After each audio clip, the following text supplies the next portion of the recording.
Ya, ini niat.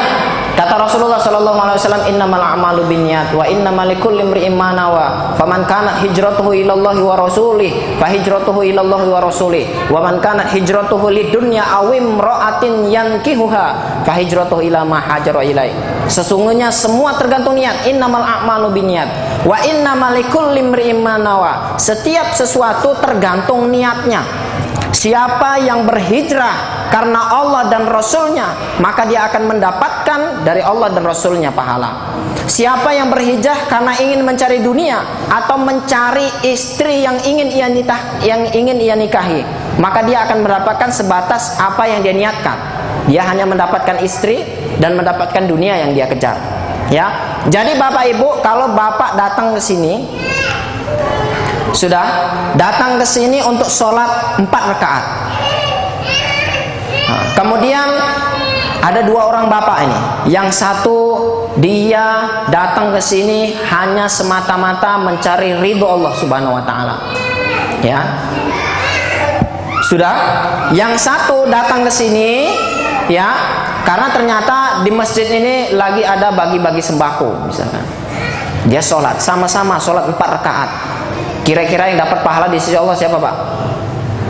Bapak yang pertama. Itulah kekuatan niat. Jadi ketika Bapak meruqyah, kemudian dia diniatkan agar ayat-ayat itu menjadi pedang yang akan mencabik-cabik jin itu, maka dia merasakan seperti itu.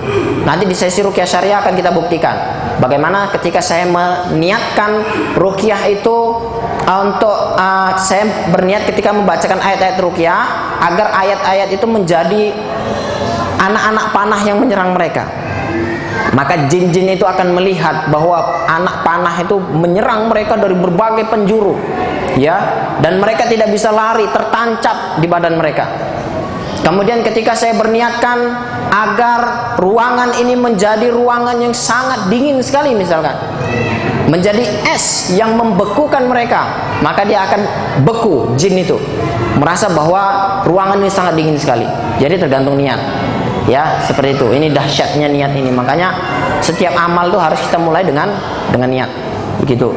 Kemudian keyakinan. Keyakinan ini akan tumbuh seiring dengan banyaknya kita melakukan ibadah. Doa yang baik adalah proposal yang baik. Tidak ada yang dapat merubah takdir kecuali doa. Hanya doa yang dapat merubah takdir. Apa kata Ibnu Qayyim al-Jauziyah? Kalau, dengarkan ini Bu, ini bagus, berkenaan dengan doa. Kata Ibnu Qayyim al-Jauziyah, kalau doa kita berdoa kepada Allah, kalau doa kita itu lebih besar kekuatannya daripada musibah yang akan menimpa kita, maka musibah ini tidak akan jadi menimpa kita. Ya, kalau doa kita lebih kecil daripada musibah yang akan menimpa kita, maka kita akan terkena musibah, tapi paling tidak musibah itu akan mengecil, tidak sebagaimana yang seharusnya. Harusnya kita tabrakan mati, tapi tabrakan hanya koyak aja di ujung celana misalkan. Seperti itu. Kenapa? Karena doa kita ketika kita pergi tadi mengucapkan Bismillahilladzi la yadurru ma'asmi syai'un fil ardi wala fis sama'i wa huwas samiul alim. Maka ketika tabrakan, Allah Subhanahu wa taala selamatkan kita karena doa kita tersebut. Padahal harusnya takdirnya kita hancur di situ. Ya, tapi karena doa kita selamat. Kemudian kata Ibnu Qayyim berikutnya, kalau doa kita seimbang, kekuatannya sama besarnya dengan musibah yang akan ditimpakan oleh Allah Subhanahu wa taala, maka mereka akan berperang sampai hari kiamat. Sampai hari kiamat, musibah dengan doa kita itu terus bertempur. Akhirnya kita nggak kena. Ya, akhirnya kita nggak kena. Masya Allah, ini kekuatan doa. Nah, maka ada hal-hal yang perlu kita lakukan agar doa itu segera dan mendapatkan, memunculkan kedahsyatannya. Mau tahu Bu? Mau tahu gimana caranya doa itu ketika kita doa betul-betul dahsyat dan dikabulkan sama Allah? Bapak-bapak mau? Kalau mau kita lanjut, kalau nggak mau pulang kita. Ya, memunculkan kedahsyatan doa. Untuk merealisasikan doa sebagai senjata umat mukmin, ada hal yang harus diperhatikan sebelum berdoa. Pertama, wudu. Wudu dulu, sholat. Ya, alhamdulillah tadi udah wudu, kemudian sudah sholat juga ya kan. Kemudian menghadap kiblat. Ini sudah menghadap kiblat semua ini.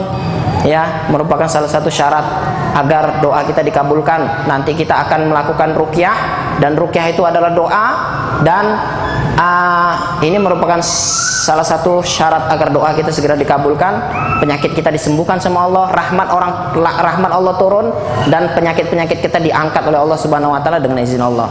Ya, jadi banyak orang-orang yang setelah ikut pelatihan dia disembuhkan sama Allah seketika itu.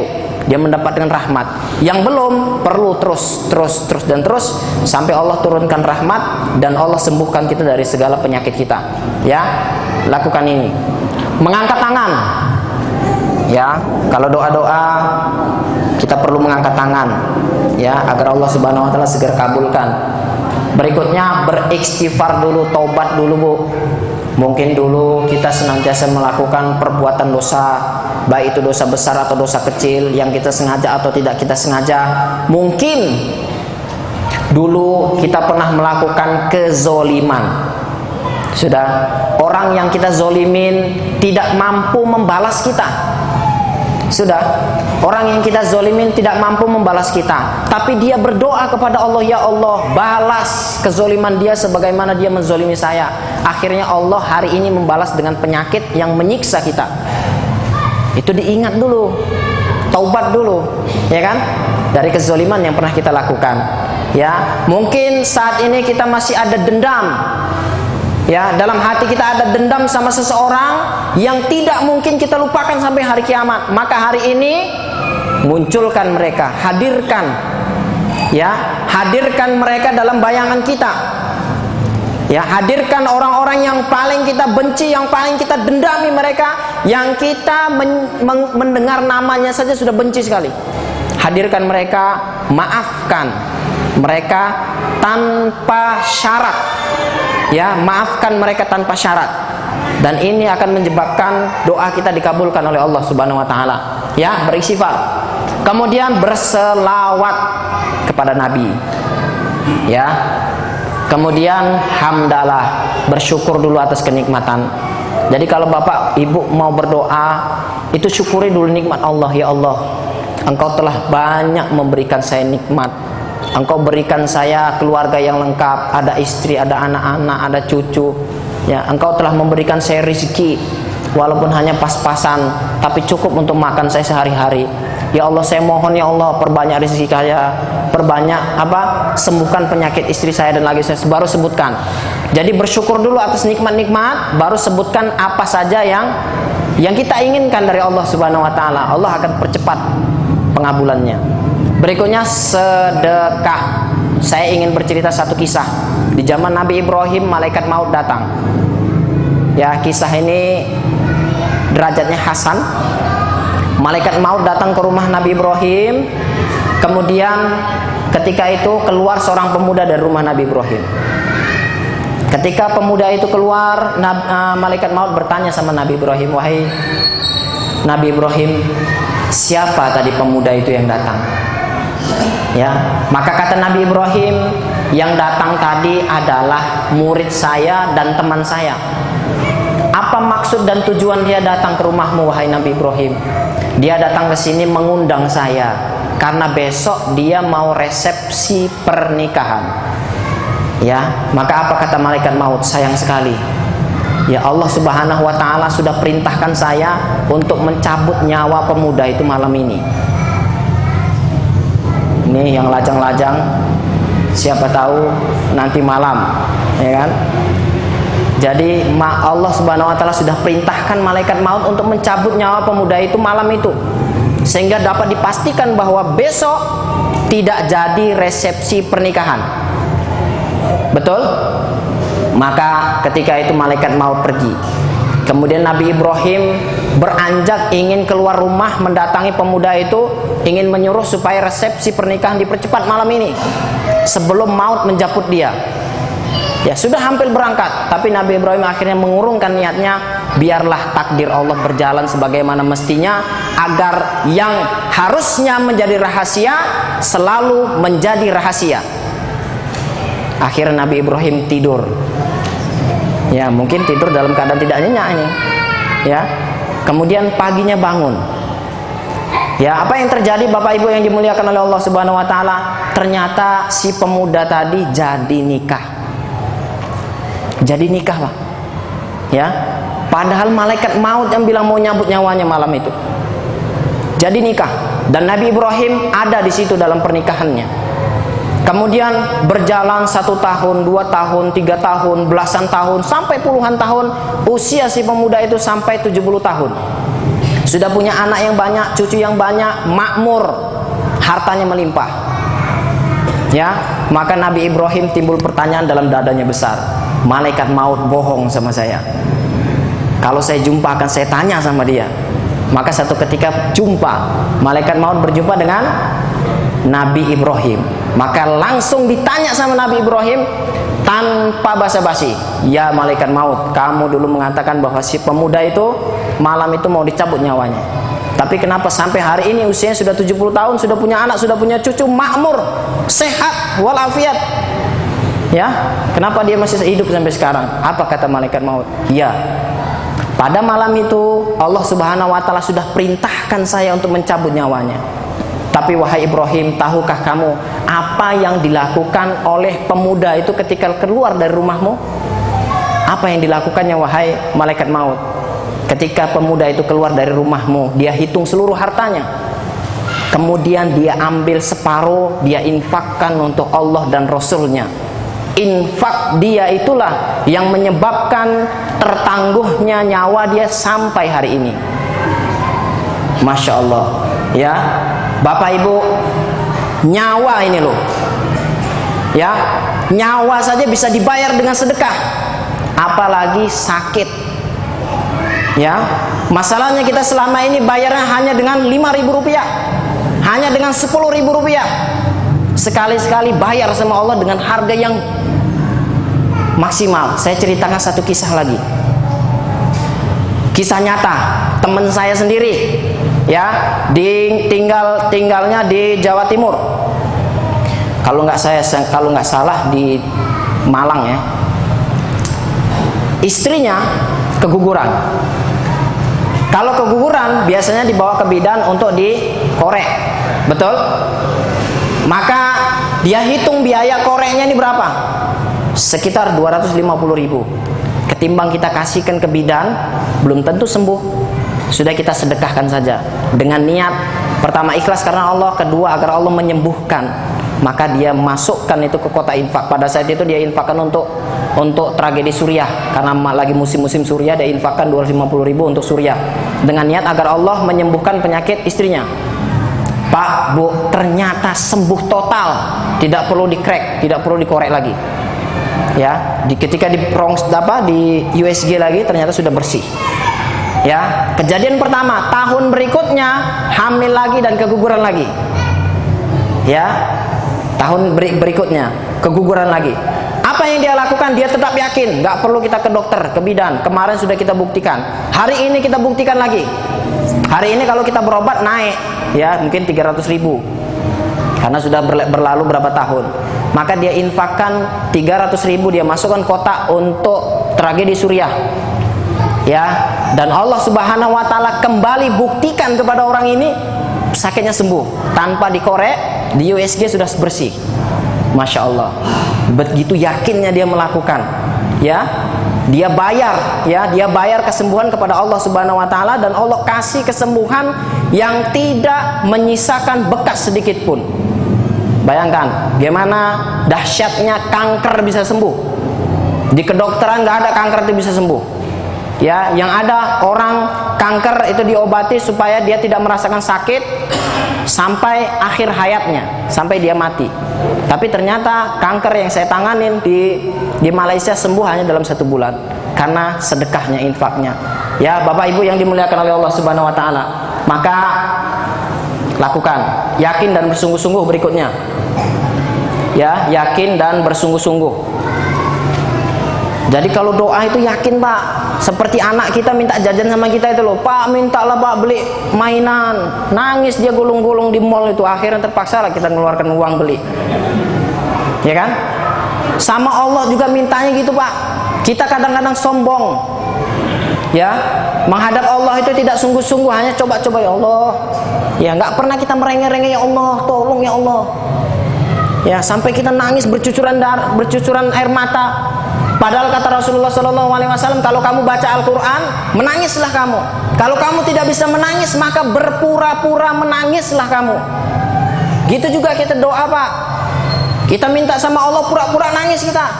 Kalau kita nggak bisa nangis, ya jangan nangisnya hanya ketika dibacakan Al-Quran, karena pengaruh setan yang ada dalam tubuh kita. Tapi menangislah kita ketika kita menghadap Allah Subhanahu Wa Taala. Dan di saat itu Allah pasti akan kabulkan. Ya, selama ini kita belum pernah minta sama Allah dengan sungguh-sungguh, dengan merengek-rengek seperti anak kita merengek-rengek kepada kita. Ya. Berikutnya di waktu ijabah. Waktu ijabah ini termasuk waktu ijabah, ya, doa kita dikabulkan. Hujan turun ini termasuk waktu ijabah, waktu yang paling terbaik sekali. Apalagi kita bisa melakukan semua ritual ini. Berikutnya, tidak menuduh Allah telat. Jangan sekali-sekali menganggap bahwa Allah telat dalam mengabulkan doa kita. Karena Allah sudah berjanji, kalau umatku bertanya tentang aku, ya, wa idza sa'alaka ibadi anni qarib. Kalau umatku bertanya tentang aku, ya Muhammad, katakan kepada mereka aku dekat. Dekat sekali, sangat dekat sekali sama kita. Ya, ujibu da'watad da'i idza da'an. Aku akan kabulkan siapapun yang berdoa selagi doanya itu kepadaku. Ya, selagi doanya kepadaku Allah, aku akan kabulkan. Ya, seperti itu. Maka ini pas kebetulan waktu ijabah juga. Mari kita laksanakan ini semua. Semua sudah kita apakan, keyakinan dan lain sebagainya. Tinggal sedekah yang belum.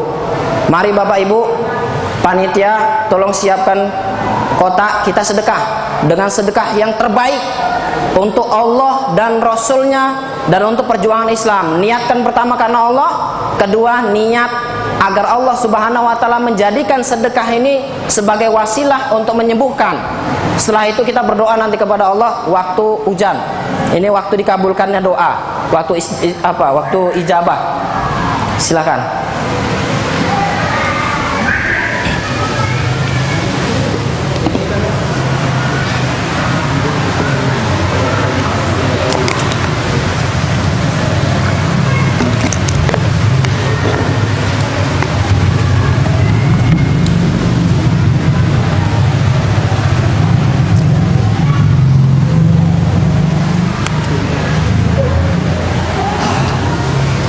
Termasuk panitia juga, jangan panitia gara-gara panitia tidak nyumbang akhirnya terhambat terkabulnya doa kita, ya.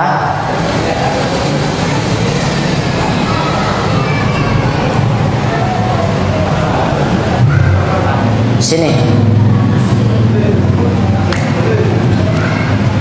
ya silakan Pak, yang punya sakit berikhtiar dengan ikhtiar yang terbaik agar Allah Subhanahu wa Ta'ala berikan kesembuhan kepada kita, agar Allah Subhanahu wa Ta'ala selesaikan semua masalah kita, ya, agar Allah Subhanahu wa Ta'ala panjangkan umur kita juga, ya.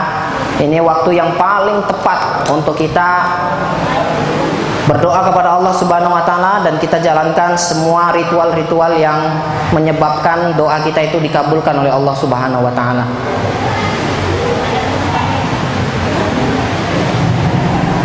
Sudah?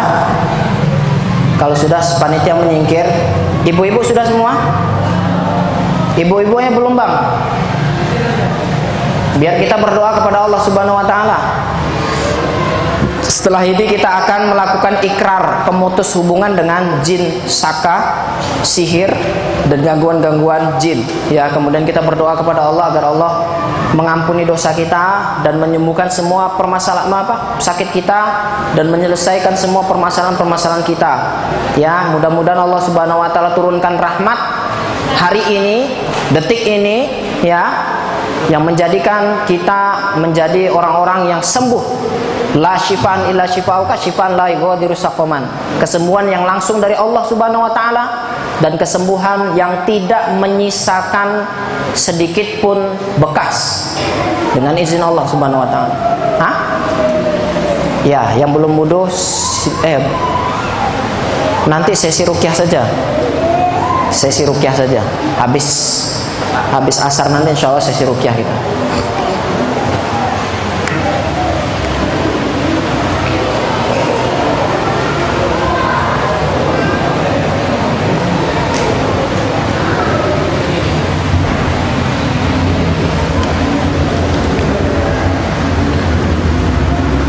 Sudah? Ibu-ibu, itu panitia ibu-ibu sudah. Ya. Sekarang kita berikrar untuk memutus ikatan perjanjian dengan jin saka, dengan jin keturunan, sehingga kalau kita ada permasalahan dengan jin saka, jin keturunan, maka akan terputus, ya, terputus, sehingga anak keturunan kita ke bawah itu tidak terkena dampak daripada jin saka tersebut, ya, seperti itu. Semuanya konsentrasi, ya, semua konsentrasi, tangannya di atas. Oke, tangannya tinggi ke atas, Pak. Sudah, ikuti saya dengan khusyuk, dengan sungguh-sungguh, dengan suara yang lantang, ya, dengan suara yang lantang dari hati yang paling dalam, ya. Bismillahirrahmanirrahim. Ya Allah, ya Rabb, hari ini kami akan membacakan sebuah ikrar pemutus hubungan dengan golongan jin dan setan dari hati kami yang paling dalam, ya Allah, dengan kesungguhan kami, ya Allah, tanpa ada sedikit pun pemaksaan. Ya Allah, ya Rabb, saksikanlah mulai hari ini dan detik ini saya dan mewakili keluarga saya memutuskan segala macam bentuk ikatan perjanjian yang pernah dilakukan oleh saya atau keluarga saya atau orang terdahulu saya. Ya Allah, ya Rabb, maka saya memutuskan ikatan perjanjian itu, ya Allah.